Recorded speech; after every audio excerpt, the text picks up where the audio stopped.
हकी हम डिया ग्रीटिंग कार्ड ले ले गे छौड़ी हकी हम डिया चुम्मा एगो देना गे छौड़ी हकनिया चुम्मा एगो देना गे छौड़ी हकनिया।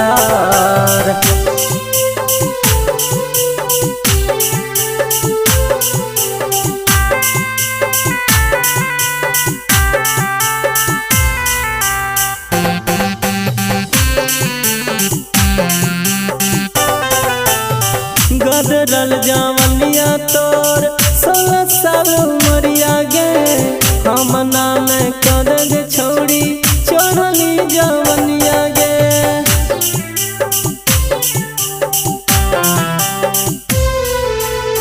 गदरल जवनिया तोर 16 साल उमरिया गे हम नाम कर गे छौड़ी चढ़ली जवनिया गे चढ़ली जवनिया गे। ग्रीटिंग कार्ड ले ले गे छौड़ी हकी हम डिया ग्रीटिंग कार्ड ले ले गे छौड़ी हकी हम डिया चुम्मा एगो देना गे छौड़ी हकनिया चुम्मा एगो देना गे छौड़ी हकनिया।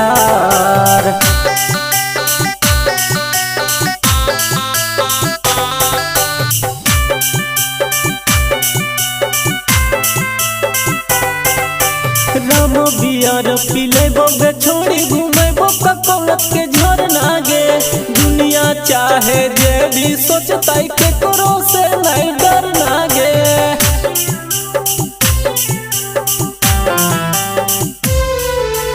राम बियर पिलेबो गे छोड़ी घूमेबो ककौलत के झरना गे दुनिया चाहे कुछ भी सोचताई के करो से नहीं डरना गे करो से नहीं डरना गे।